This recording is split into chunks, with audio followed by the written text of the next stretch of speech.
Hi, Colin Marshall here, letting you know that you can now read a new essay from my upcoming book, A Los Angeles Primer, each and every week at KCET Departures. For details, visit colinmarshall.org. Thanks.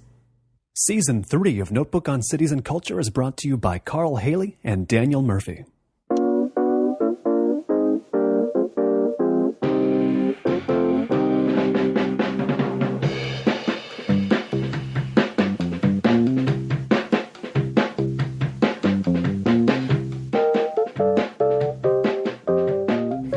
Beginning of your career, could you have imagined yourself identified with a city, much less this one? I took to Los Angeles immediately, having come from a very tiny town where, as my mother said, people know what you had done all week by the clothes you hung out to dry on the wash line. It was wonderful to come to a place where you could choose anonymity, you could choose your circles, choose your friends, and the people you wanted to consort with. They weren't chosen for you. And if you didn't like that one, you could move on and find another one. This is impossible in a town of fewer than 2,000 people, where the history is rooted so deeply, where there's so little diversity that you had 6 or 7 churches, but no Catholic churches. We had no Jewish synagogues. In fact, I think Church of Christ was considered a little extreme, but Los Angeles was just the most rich, diverse, and I hate using that word diverse because it's overused, but to look around and to have this smorgasbord of cultures and tastes and attitudes from which to choose, and for people not to be censorious about any of those was remarkable. It is Notebook on Cities and Culture. I'm Colin Marshall, coming to you from Pasadena, soundtrack provided by Starbucks, sitting down today with Patt Morrison. And in Los Angeles, Angelinos, the question is not how do Angelinos know Patt Morrison. The question is how would they not know her. She has become publicly identified with the city in a way that, more so I think, than any other living person that I know of. They might know her from her time hosting Life and Times on KCET or the Bookshow with Patt Morrison, or from when she's hosted the eponymous show Patt Morrison on KPCC FM, or from her book Rio L.A, Tales from the Los Angeles River, from her column in the Los Angeles Times, Patt Morrison Asks, or from her other writing in the Times. She's built such an identity here that you almost can't believe that. What town did you come from? What was this tiny town? It's a very small town in Ohio, so small it had no movie theater. It had no hospital. It had 2 grocery stores and 2 cemeteries, as I recall, many churches, and a lot of wonderful people. But that feeling that once you reach adolescence, you're constrained. If you're curious, if you're eager, there's a bigger world beyond. In 1992, after they were nominated, Bill Clinton and Al Gore stopped in this little town because an important Democratic figure had a farm there. And it was the biggest news since the mule blew up with nitroglycerin crossing the railroad tracks some years before, a story which my forebears, of course, had repeated often to me. Los Angeles has endless fascinations. Sometimes, like your family, it drives you crazy, but you can never get away from it because it becomes part of you. And to be someone who's able to interpret Los Angeles for Los Angeles, to hold up a mirror and say, look, this is you. This is what you're about. In a city that seems always in a rush and always rushing away from what it had been to something else, to what it wants to be. It's a tremendous virtue, but sometimes it needs to slow down and hear a little more about itself, as it was, too. What was your vision of the big city? Was there a city you envisioned, like, that's the cool place I got to go? Was it someplace... What was the nearest cool place to go, the nearest interesting place? The nearest cool place was the pages of a book. Oh, I see. Everything I knew about the world, virtually everything I knew about the world, came from a book. I don't know that I saw a black person until I was 9 years old, but I knew about Frederick Douglass, and I knew about Sojourner Truth because I had read about them. I had not been anywhere of note. I think we'd gone to Florida to see my great-grandmother once, and we probably slept the whole trip. But I knew about Ponce de Leon. I knew about conquistadors. The whole world to me was the world that I explored in the library. And so I had a tremendous virtual understanding. And when the time came to leave, I could match up that virtual knowledge and eagerness with what I found in the real world. Sometimes the real world was a disappointment. Sometimes it was so much better than it had been in the books. My parents were very attuned to the kids' needs, and saw that even though my family had been there for about 200 years, that we needed to get out. They needed, for the kids' sake, to get out. And so they sold the house that my parents had built. My mother and father built this house by hand on property that had belonged to my grandfather, less than a mile from our family farm. Put all the things we wanted to keep in a 5x7 U-Haul trailer, and just started driving across the country to find a place they wanted to live. It's extraordinary to think of that in this day and age. My father didn't know where they wanted to go. They just went? No idea. My father was a lineman. He climbed electric poles for a local power company. In the winter, the snow, 6-7 feet tall, the phone would ring at 3 in the morning, the ice had brought down the lines, my father was being called out to work again. He was also sent out to disconnect the electricity of people who hadn't paid a bill of $15 or $20. And sometimes, often, he ended up paying that bill himself. And often, at the end of the month, we would find ourselves short because of that. It all got to be very hard. My mother's arthritis at a very young age as well. And so they took what now I consider an unimaginable adventure. People with 3 little kids saying, let's just go find a place we'd like to live. And started driving across country. And they ended up visiting an old friend of my father's in Tucson, Arizona. My mother decided this was good for her arthritis. My father loved the heat, and they said, let's try here. Quite a metropolis, I would imagine. That's how I would feel. The distances were vast and enormous, and there were no people whom we'd known for years, for centuries, for families for that matter. But I think I liked that very much. I think I liked what is essentially the soul of Los Angeles, which is the notion of reinvention, that you can take yourself to a new place, literally or in your own head, and just start again. Whereas in other places in the country, they're almost rooted in the past. You are what your forebears were. I remember giving a speech at a university commencement ceremony here and talking to a dean who'd just come out from Boston. And I spoke with him afterwards, and he said, Los Angeles is amazing. He said, in Boston, if my father had opened a restaurant and it had failed, he would have been known as the man who had the restaurant that went under. I would have... A failure. I would have been the son of a man who opened a restaurant that failed. He said, here in Los Angeles, people just say, I guess I'm not going to be in the restaurant business, and try something else. Isn't that a phenomenal sense, that wiping the slate clean? We translate it not only in our lives out here of saying, I'm going to try something else. I'm going to pick myself up and start again. To our detriment, sometimes we do it to our landscape. We wipe it clean and put on new things without thinking, maybe this is worth saving. Or maybe we need to remember that this was here and why we didn't put something else here in the first place. It's why you see houses built again and again on earthquake zones. It's why you see magnificent buildings torn down, and then we have remorse and decide to save 50s coffee shops because we lost the 20s buildings. Sounds like you and your family had the experience of coming to the New World, the classic coming to the New World experience, though you were already in America. And within America, you came to America in some sense. They weren't coffin ships. It was a green Impala.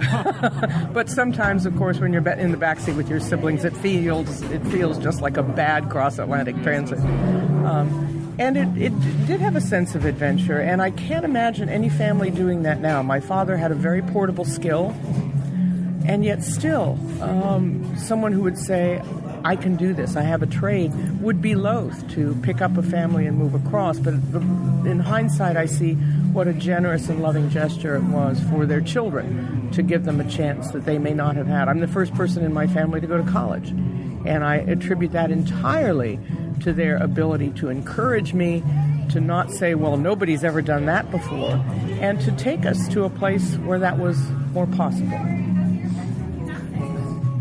How far back do you have to go before you can find your own earliest impulses to sort of figure out a place, keep your finger on the pulse of a place, or to understand where you are in a sort of deeper, more constant way than is perhaps normal? I think I had that impulse from the beginning, partly because my world was found through books, and books tell stories of the past as much as the present. And then to be on the family farm and to see the portraits of people 3 and 4 generations removed, to hear my grandmother and grandfather tell stories about their forebears, to be out walking around on the grounds of the farm and find arrowheads, and to have my grandfather tell stories of when the Native Americans would move from where they were hunting back through these flint fields, making arrowheads as they went. Johnny Appleseed visited our farm, and my grandfather would point out the place where, when he had camped out there with my great-great-great-great-uncle, whose account is in some archive somewhere, but that's where the apple orchard used to be, because we were on the way to the cider presses in Pennsylvania, where Johnny Appleseed got the seeds. And to me, that populated my life in as real a way as any of the people I saw around me. And it seemed to me a lot more interesting. And you want to tell people, hey, this is what happened where your house now stands. This is who lived here once upon a time. These are the people who walked here. And so I wouldn't say it was a haunted childhood, but it was certainly a populous one. Right. You have ever since sort of savored the ability, I take it, to look around you and be able to see not just what's there, but what has been there, and how people have regarded what you're seeing over the years. You know, you're seeing. It's almost like the power of seeing a few extra layers than are obvious to the eye. I think that's true. It's almost a version of seeing in 3 dimensions, and I don't do it with a sense of remorse, although sometimes you do see things and think, oh, what was there used to be so much better, even though I'd never seen it. But to be able to tell stories about that, to engage people's imaginations and their attention, and they do care. It's just that they don't know where to go for this information. People think, that's fantastic. I never knew that before. Wow, this happened at my house. When you see stories about that, there are movies like Poltergeist. Well, you're building your house on an Indian graveyard and they're going to come back and get you. Rather than the stories of people who were just like you, who walked these streets. This was a shop. This was, the first botanica in this part of Los Angeles. And to find that connectedness and to for all of our sense of reinvention, we can't cast off the sense of origin as well. There's a balance to be struck. In some places, they're too past haunted. In some places, they need a little more reckoning of their forebears. What was your pathway from Tucson, Arizona to Los Angeles? How did you make your way with the rest of that journey? We've talked about your origin in Utica to Tucson, but the second half. Occidental College. Oh, yes. Occidental College seemed to have programs that I was interested in.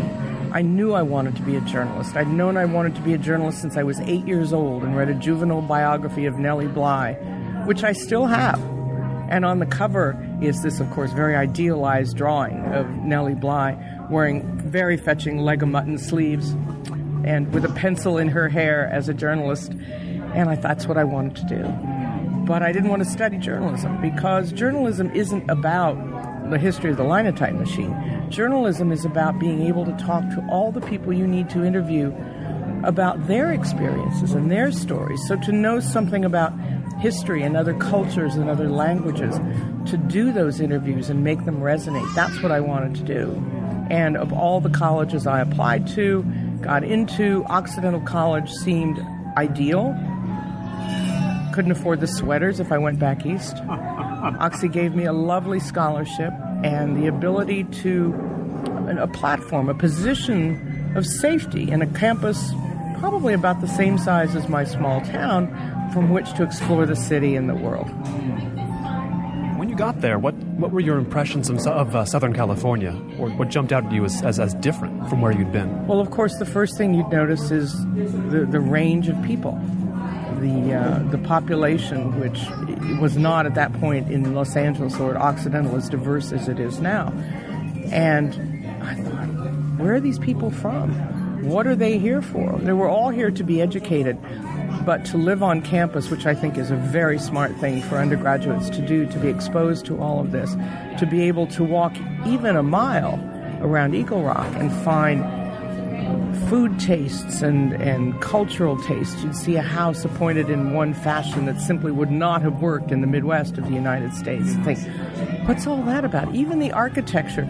Los Angeles has always struck me as like an architect's starting toy kit. It's like a Monopoly kit with samples. Here's Tudor, here's Greek Revival, here's Mission, all on the same street. It looked like a movie set. And I know people mock it, but you look at the uniformity of those little mansion houses in Britain, side by side, street after street. My God, how do you find your way home under those circumstances? You have to paint your door blue or orange. It's the only thing to distinguish it. Here, the individuality of expression, even to eccentricity, I thought was fantastic. Why do you think that variety of architecture has gotten so under the skin historically of people who have come westward to Los Angeles, especially high-profile observers? The first thing they see is the clashing architecture to their mind, and they say, oh, this place. What gets to them that doesn't get to you or I? There's something distinctly American about being property. It says, I am part of the middle class, I have a stake in this country. Economically, it's very sensible, and politically for the country. Because if you have a propertied class, you have a great deal to lose if there's revolution. You look at the dispossessed elsewhere. If they had nothing to lose, they were likelier to rise up. In this country, we've put a sort of outrigger on the ship of state. It's not going to get out of balance if you have a propertied class that worries about something to lose. But apart from that, as an expression of individuality, there's a house on, Melrose or Beverly or 3rd with 20 statues of Michelangelo in the front yard. Oh, yes. And I'm sure it drove the neighbors crazy. But when you drive by it going to or from, you think, isn't that charming? What goes on in that house that somebody liked Michelangelo's David enough to put 20 of those statues in the front yard? And maybe you don't want to live next to that person, but just seeing it and get a sense of these people feel empowered enough to do this. They're not downtrodden into uniformity. Again, you may not want to know them, you may not want to live next to them, but that expression of control over territory, of expression of self, I think is phenomenal. On the other hand, you look at planned communities, and some people feel extremely comfortable in planned communities. They like the safety, they like the uniformity. I was doing a magazine piece about the differences between Orange County and L.A. County and consulted the great architectural historian Robert Winter about this, and he gave a shudder and he said, Orange County looks like dentures. Wow. It's like dentures. Now, I'm never going to get that image out of my mind when I go to Orange County. It's rare, but I mean, wow. Ivory stucco building with red roof after ivory stucco building with red roof. We spoke about your interest in journalism, and I wonder when it became clear to you the kind of journalism you wanted to do, in that, when did you realize the value of being a journalist, not just as being a name above an article, but as being a personality that shapes the experience of the reader, of the viewer, as much as someone who's doing journalism in a utilitarian, observational way? Does that make any sense? That's tangled up. It does. And it's funny that the last thing I thought about was the name above the article. It was the work and the power of the work. If you read when you grow up with civics classes about the Constitution, the formation of the Constitution, and you read the Bill of Rights, and you think, freedom of the press, why is that there? Why would they single out? I think it's the only private business named in the Constitution, because the founders understood that they weren't asking very much of American citizens. You don't have to vote. You don't have to take part in anything. You may be summoned to jury duty. But to make available the instruments of knowledge to take part in that democracy. And certainly in the 19th century, you had political papers with poisonous points of view. But the reason there's a media mail rate in the postal system to give the opportunity to distribute newspapers and magazines at a cheaper rate. The founders believed profoundly that you could not have a democracy without an educated electorate and an engaged one. And certainly we've seen around the world that that's been a problem. You want to bring democracy to people who have still a long ways to go to understand the mechanics of it. We don't always do very well ourselves. We are given these tremendous tools of our own freedom, the power of democracy, and we don't exercise them. So here, as a newspaper person, as a journalist, the last person you write about is yourself. You write about everybody else. They put the name on the top so they know who to blame. But to read that childhood biography of Nellie Bly, here's a woman who exposed the mistreatment of the insane, who exposed the mistreatment of immigrants, who exposed bribery and corruption in Tammany Hall and in New York State. What a phenomenally important job that is. And it seemed to me such a service to the country to pursue that. And on top of it, it sounded like a hell of a lot of fun, too. Think of all the places you would get to go. I was in London when news came that the Berlin Wall fell down, had come down, but was coming down. And I got on a plane and went to Berlin. In perhaps an hour and a half, I could get from London to Berlin. Arrived there in the middle of the night, and you heard chink, chink, chink, chink. These people were taking out little bits of wall, like sounded like a coal mine. And to be there at that tremendous moment, and then to be able to tell the story to readers, this was unmistakably, and you knew it when it happened, a fulcrum moment in the history of the West in the 20th century. And to be there to tell that story. The story doesn't end with me. If I hear an emotional story, if I report something sad, I don't keep it for me. I don't say, oh, that's terrible and tragic. I try to bring everybody through the story into the moment as though they were there with me. And I'm turning to them at my side saying, look at that, and explaining things they may not know about, giving them a context to things they may not quite understand. What a thrill and what an honor for me to be able to do so. Was the first piece you publicly wrote about Los Angeles, was this place what you first started writing about when you started writing, or was it something else? You have to earn your chops as a reporter. You start out with little things, they trust you to do that, and then give you bigger things.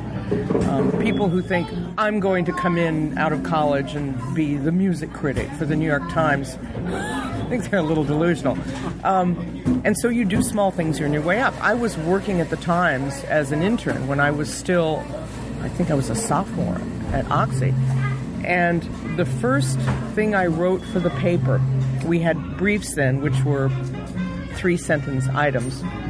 The first 3 or 4 words were in boldface, and to get the attention and to be typographically distinct. And somewhere around, I still have it. It was about a mortuary and crematory business that had gotten in trouble for mixing or losing ashes, and it was a discount operation. And so the first 3 words of my brief in boldface, my first appearance in print in the L.A. Times, a cut-rate crematorium. To me, that was Los Angeles. It was the Evelyn Waugh book about Forrest, the send up of Forrest Lawn, the loved one, which I had read and loved. It was that sense of being on the make, the opportunism, the discount world, the cutthroat world of business. You go in and you're going to undercut the big guys with a cut-rate crematorium. And to me, those 3 words really were a galvanizing force. And to see them in print, they didn't have my name on it. It was a very short item. But I thought, this is really great. I can tell a story, I can have fun, and I can make a difference to people who need to know this.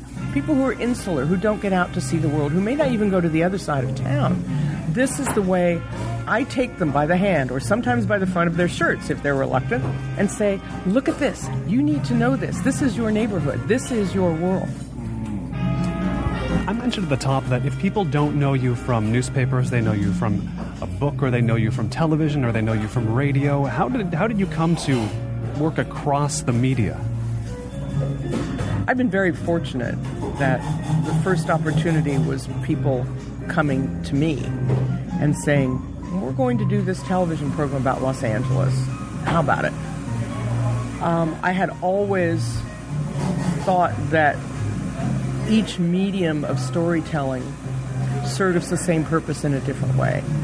I would be rapt as a little kid watching Charles Kuralt on television because the way he narrated a story, his brilliant use of silence, and of natural sound to tell a story. There are things you can do in print that you can't do in any other medium. And as you know, things you can do in radio or television that you can't.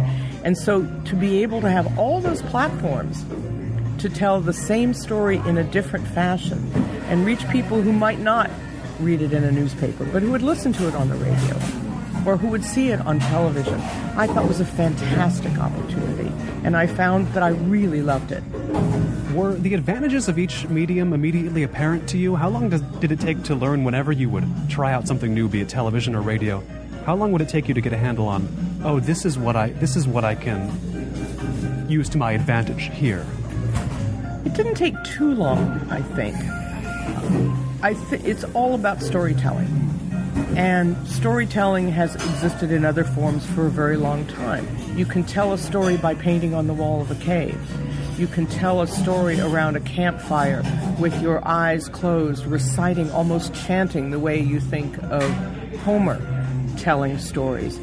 You can tell stories now on the printed page. I find it astounding that ink and paper that someone had put together 500-600 years ago, or ink and vellum in that case, can make me laugh or cry or move me a half a millennium after the person who put it there is dead, that person can reach out to me and move me. And so I think that as we try to distinguish ourselves from other animals, what makes us different? Is it tool using? No, we found out about that. It's that external transmission of knowledge.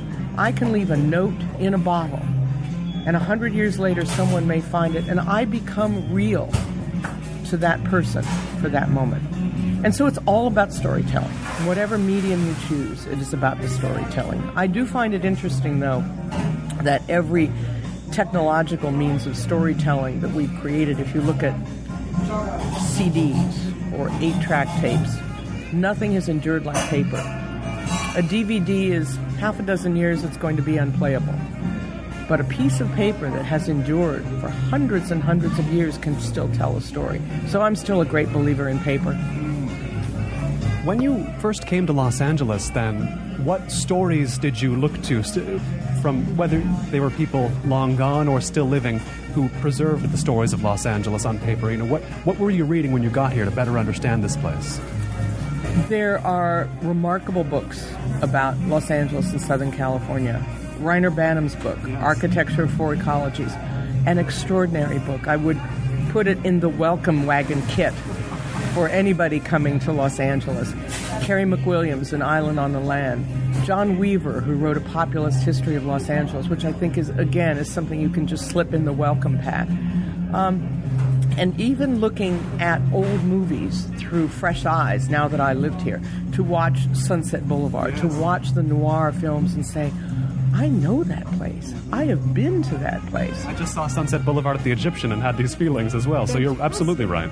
And to have, at Grauman's too, to have history literally underfoot. It isn't just movie history, it's everybody's history, because movies, there may be a little more arch and self-conscious now than they were before. The French regard them as art when Americans looked at them as commerce. And so as commerce, you wouldn't think that there's anything to a Googie's coffee shop at the time you go in and order your lunch. But it does say something about the time and the place and the people, and I think movies did very much the same thing. And so to be living here, not in a starstruck sense, but in the sense of this is one place whose story is told visually, even with, you don't even have to listen to the plot, you don't have to listen to the actors, you just look at what's on the screen. To read those books, to, of course, Kevin Starr now, who has become a friend, Ray Bradbury, who became a friend. I've been so fortunate to meet these people who are the keepers of these stories, too. And I sought them out actively to find people who'd lived here for a long time, old people who had an experience of their lives in Los Angeles and around the world, to tell those stories before those stories disappeared. The phrase is that every time an old person dies, it's like a library burning down. I really found that, especially in the case here. And so I would get letters and emails from people who said, I was born here in 1900, or pick your date. And this is what my father did, and this is what my mother and I did on this site. Stories about Bunker Hill and the harbor that in 100 years you would find them archived at the Bancroft Library because they're so precious. You can't replicate them anymore. And I love doing those stories in particular. I like the cut and the thrust of the news, but to get the opportunity to sit down with a person who was telling stories about then, I thought was fantastic. We talk about what books go in the welcome basket for somebody coming to Los Angeles, but I'm sure it's happened countless times for you, friends visiting you here, and they ask, okay, Pat, show me what this Los Angeles place is. What kind of strategies do you have for that, for actually showing somebody who may be totally ignorant of Los Angeles, showing them the way in? I don't take them to Hollywood first. Good move. People come here with the expectation that we all walk around with sunglasses being trailed by paparazzi. The authentic-ness, I use that in lieu of authenticity. It's a different word, I think. The authentic-ness of Los Angeles, where real people strive and work, and the closest they come to the movie business is watching them once a week. That, I think, is so important because Hollywood has tended to drown out, at least in the public's mind, so much of anything else. But long before Hollywood, there was business here. People drilled for oil in their backyards. People grew oranges in their backyards. The art of shipping refrigerated fruit back east made the fortunes of so many people. It was said that when you drove over the Tejon Pass from the east, coming west, that you could smell the orange blossoms, the citrus. I think it was H.L. Mencken who said this place stank of orange blossoms. I think a lot of the cranky East Coast attitudes that you found in the 1920s that were derisive about Los Angeles came from a sense that, why didn't I find out about this place sooner? Why am I stuck in Baltimore / Newark / Philadelphia / Boston / New York? Some of them want to replicate that urban experience, but that's not the kind of city Los Angeles is. If you want that, go to New York or go to San Francisco. This place was all about, in a sense, being able to turn its back on public spaces, being able to make the choice. One of the reasons we have so few parks, and this is a shock to people who come, is that your park is your backyard. When people came here, they were Middle Westerners until probably the middle of the 20th century, when we had a poorer population begin to come in looking to join that class. They would come here with their money and say, I want a little house with my own garden to shut the door on the world. And they were able to. And so civic engagement is low here, I think, because it's voluntary. In New York, you're thrust into the streets. Who wants to go home to a closet every night?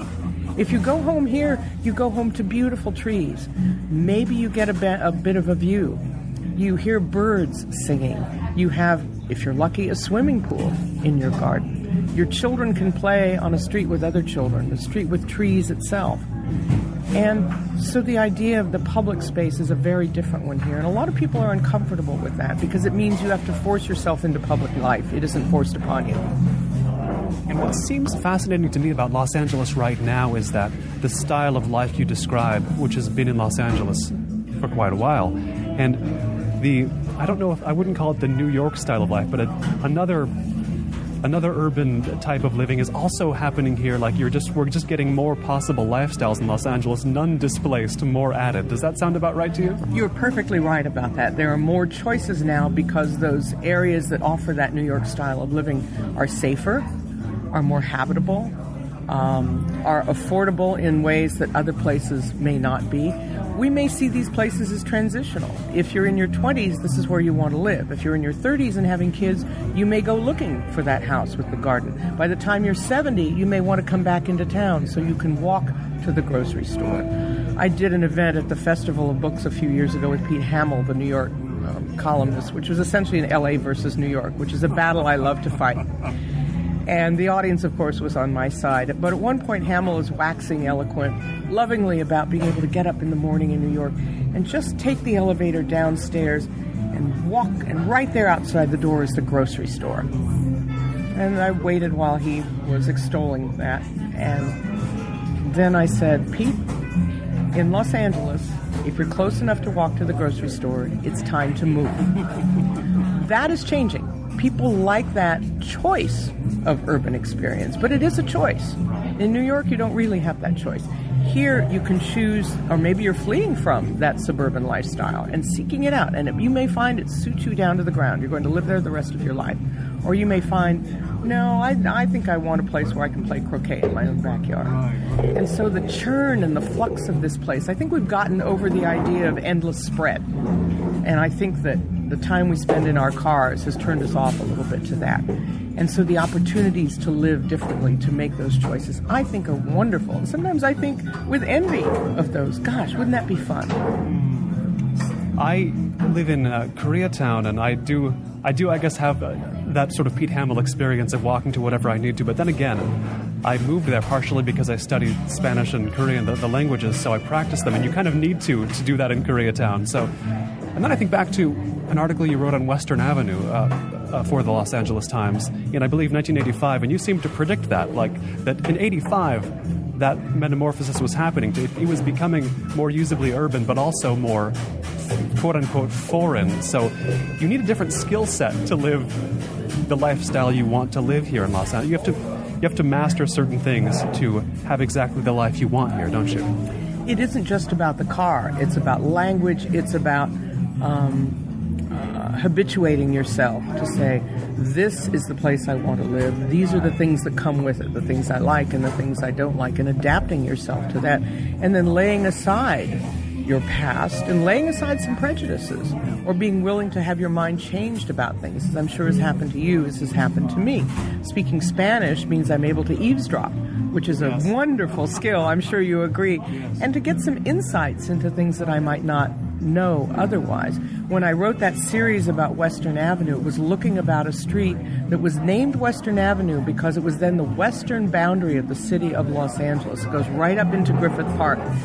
Can you imagine that as the western boundary? Somebody with very little imagination threw that on the map. It's not even the western boundary of Koreatown. It isn't. I mean, things have exploded and expanded beyond it. At least Sunset Boulevard was named because it goes into the sunset, for goodness sake. That won't change. That won't change. At least, not until the poles reverse or whatever they're warning about. But to see the neighborhoods in transition, and something was there before in those neighborhoods, too. In East Los Angeles, in Boyle Heights, you had a profoundly strong Jewish community. Well into the 1970s, the Latino community then came along. Another community eventually will displace that. In Koreatown, as you find people more acclimated, their children may say, I want to live in Simi Valley, enough of this Koreatown stuff, and move along. And so Koreatown may, in the flux and churn of things, give way to another ethnic community or another economic community that will itself be distinct and in time to come give way to yet a third. I mentioned at the top of the show your book, Rio L.A. on the Los Angeles River, and it's so visible. It's in movies and everything, but people, as you write about in the book, sort of actively forget about it. And it counts almost as a hidden quality of Los Angeles, that it has a river. What are some of the hidden, quote-unquote, hidden things that you remember first discovering about Los Angeles that made you think, there's some discovering to be doing here? I'm still finding hidden things about Los Angeles. You take a shortcut, and you find yourself in a neighborhood you never saw before. And then a mile away is a neighborhood that's entirely distinct and different. This is more than 400 square miles. This is just the city of Los Angeles, never mind the county, which is 4,000 square miles. It's an enormous footprint.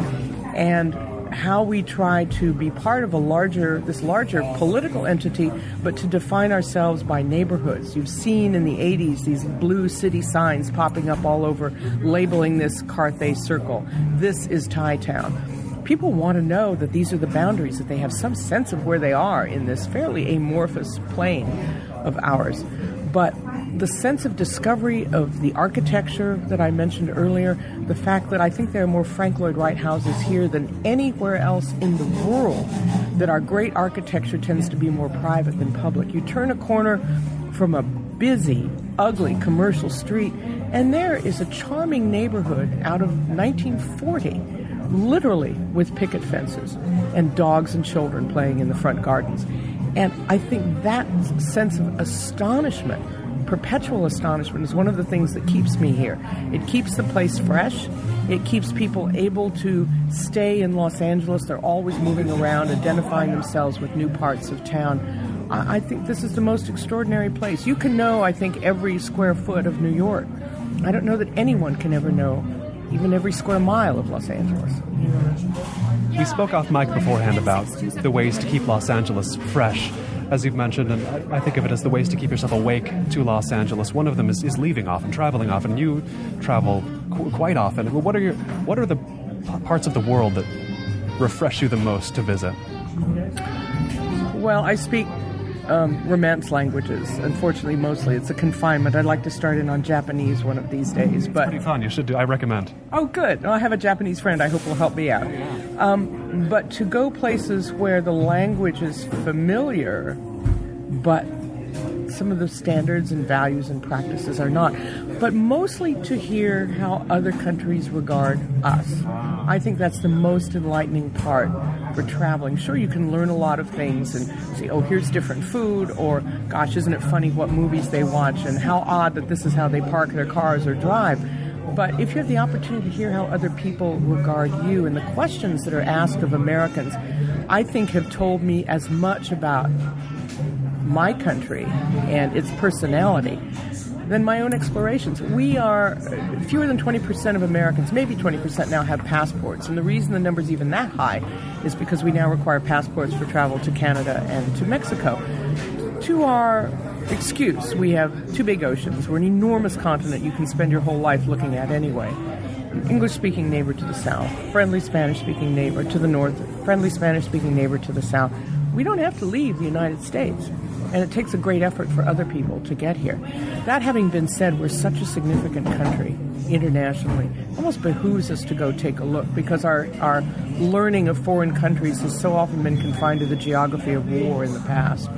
And I think to learn it through other ways. Trade means, I think, the internationalization of culture through the internet, I think, is going to help tremendously in making Americans more ecumenical about what they know of the world and how they regard it.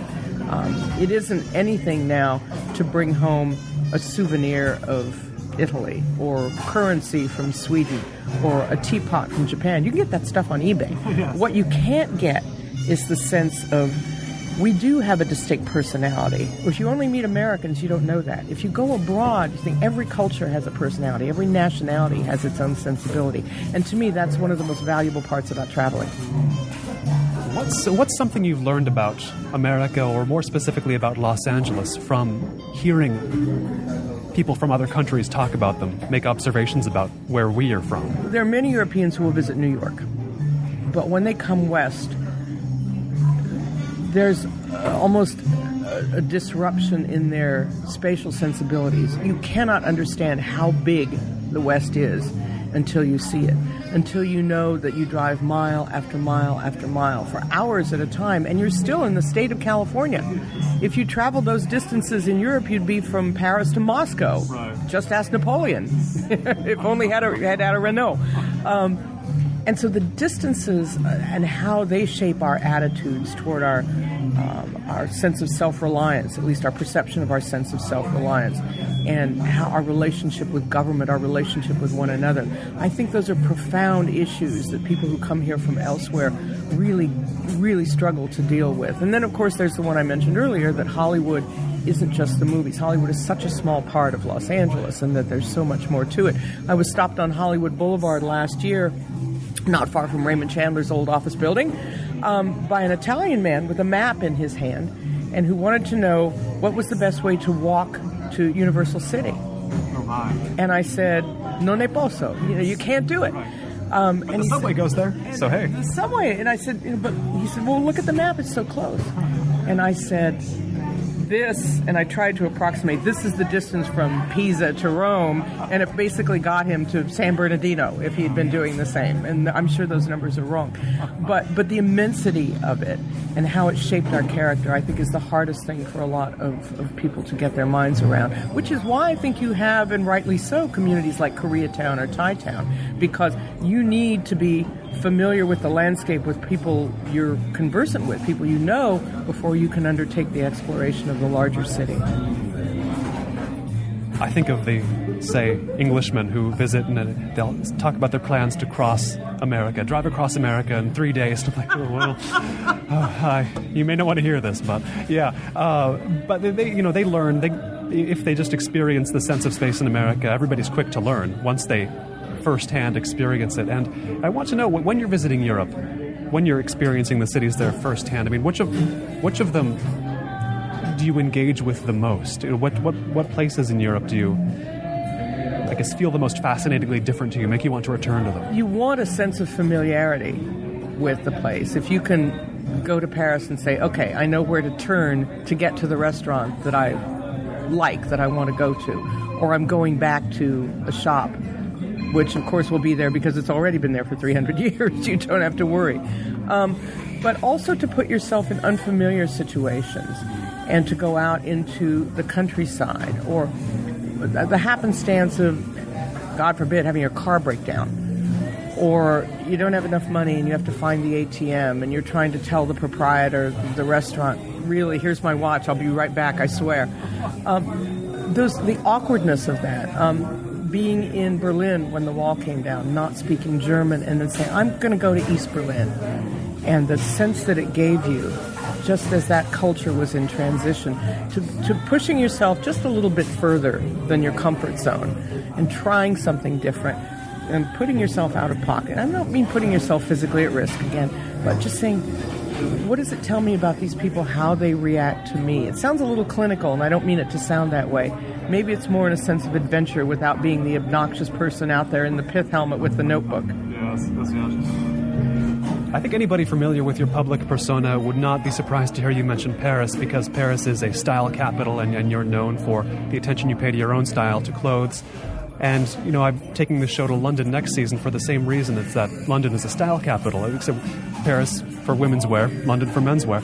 And I wonder, in Los Angeles, I get the sense that we've sort of collectively decided to forget about paying attention to clothing in the main. There are examples of people who still do, but do you get that sense as well here on the West Coast, that clothing is not important anymore? I think the weather has made us maybe a little bit lazy.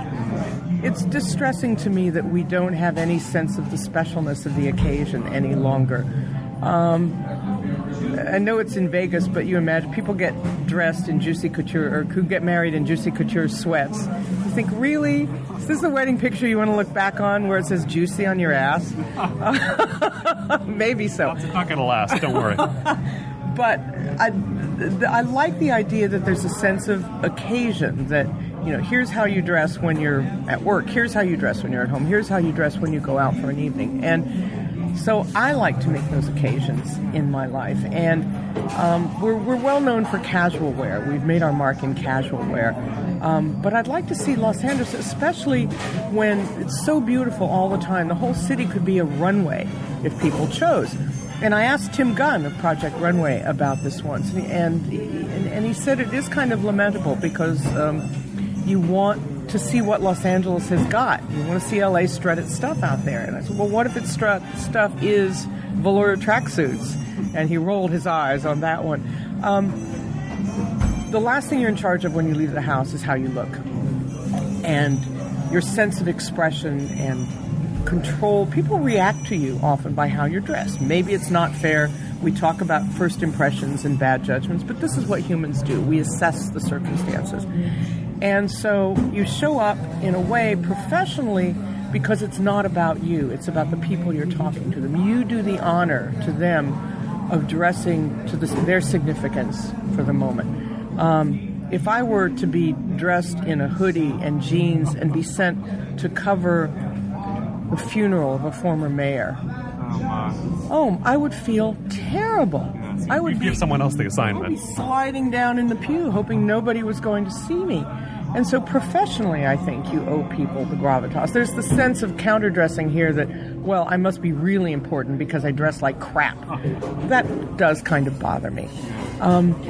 But here we are in Hollywood, and the sense of costume should be profound, too. I think street people dress more interestingly than a lot of our people who go to work and who are just, walking around their neighborhoods and doing their deeds. They bring some style and eccentricity. There was an old street character downtown named General Hershey Bar. General Hershey Bar was mocking General Hershey, who was the head of the draft board in the 1960s during the Vietnam War. And General Hershey Bar wore fake medals their tinfoil epaulets, and you think, this person has an attitude, this person has some style. And I will give that man his props for trying, for making a point with his clothes and doing something with them. And it's just a hell of a lot of fun. Besides, in a place where it's always sunny, you got to have a hat. Right. Of course, you're well known for the hats that you wear, and some of them I'm sure you picked up here, not all of them in Europe. But my question being, well, I'll say this. I mentioned living in Koreatown, and I live there as well because of the population of tailors there. There's many a very skilled tailor. I was at one the other day getting measured up for a suit, and that's like I had to find a pocket of style consciousness, but they're here in Los Angeles. You find them too, right? It's maybe not Hollywood Boulevard, but if you look, because it is Los Angeles, you find what will supply you for the lifestyle you want to live, no? It's true, because you can choose the lifestyle, you can choose the neighborhood, you choose the work and all the people who focus around that work. You can be the West Side mom dressed expensively but casually.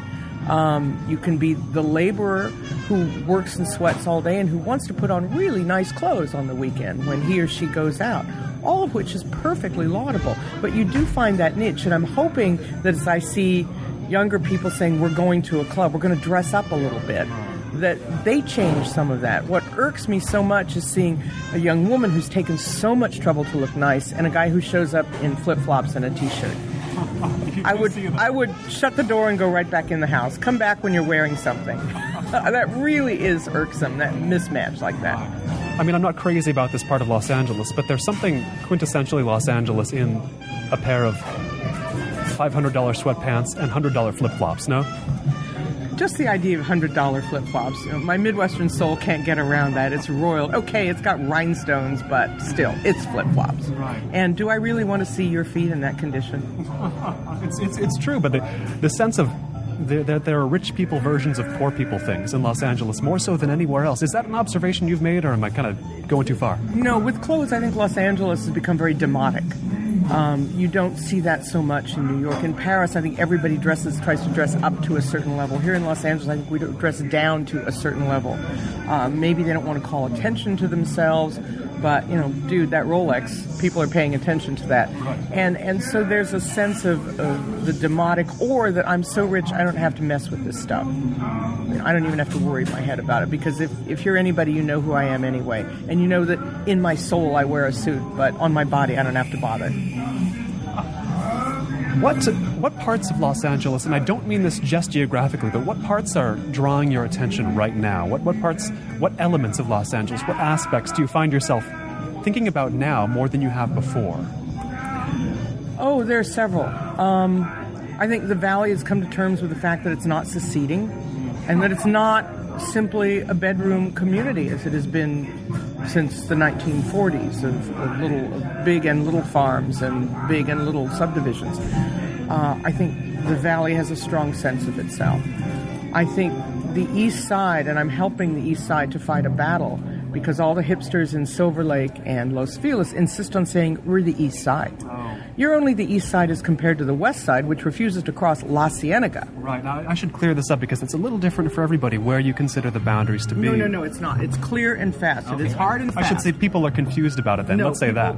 People are trying to create their own real estate values with their misconceptions. When you say Los Feliz and Silver Lake are the East Side, you're trying to give a sense that you're hip, that you're not down with the West Side, that you're one of the people, you're not one of the rich folks. In that, you disenfranchise 2 million people who are really on the real East Side of Los Angeles, a largely Latino population. Which begins where? Just begins at the LA River. Okay. It's always been called the East Side. That has been the dividing line. And it isn't just about real estate names, although the real estate people are now trying to claim East Side in Los Feliz, Echo Park, and Silver Lake as the name of a hip neighborhood. They can't get away with it. And I've written about it and spoken about it, and I will, get out there like those Frankenstein movies to insist upon it. If you do that, you are doing out of a heritage and geography those 2 million people who really are on the East Side, who have been there for 150 years on the East Side of Los Angeles, with this distinct culture, with distinct even linguistic patterns. There's an East Side accent. that you're not going to hear on Sunset Junction. Right. And so I will insist, I'm not going to buy into that hip real estate trope that the East Side is Silver Lake and Los Feliz. You can call that what you like, but there is an East Side. And so fighting for that East Side identity as a real deep, profound, original, Los Angeles identity is very important. The harbor, I think, is an area that it isn't just a political battleground now, but the harbor has been so far from the heart of things in Los Angeles. It's cultivated its own identity. Here's a harbor. You've got little houses up and down the hills of San Pedro with views of the water, but it's still very working class. It's had economic troubles because the harbor has had economic troubles. It's far from the seat of power, and it's connected to downtown by this miracle of gerrymandering called the city strip, yes. Where if you've got a car accident, if you're on one side, the city, L.A. City responds. If you're on the other side of the street, it's L.A. County, and sometimes they fight. I think they actually will try to push the car into the other guy's territory so they don't have to respond to the call. But I think the harbor, economically, it's vitally important. It has felt neglected and aggrieved the way the Valley did. And I think the harbor needs to be coming into its own, and may be coming into its own with that identity that, ports of call is in perpetual need of refurbishment. It should be a destination. People should say, let's go down to ports of call this weekend. Look at the harbor. Honor a working class neighborhood. Honor the fact that this isn't people writing screenplays, which is great, but this is people who in the past would have been stevedores and cannery workers. This is part of the true heritage of Los Angeles. This is where Upton Sinclair got arrested on Liberty Hill reading the Constitution, reading the Bill of Rights. He was arrested for doing that.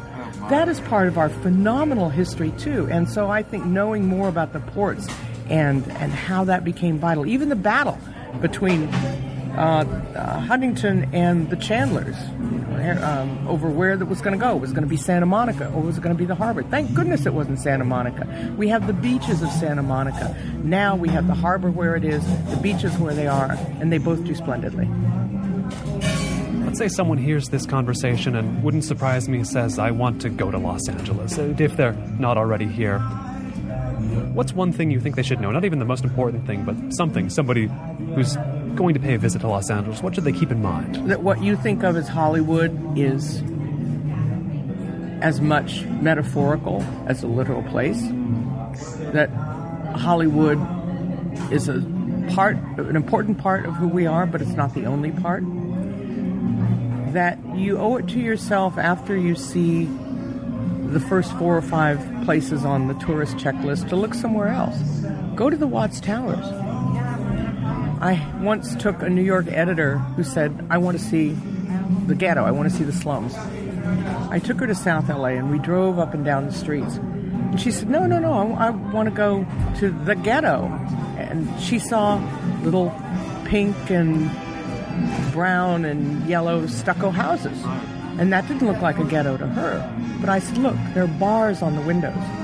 Here's where kids sleep in bathtubs because of gunfire. This looks like a pretty place because there are flowers and gardens here.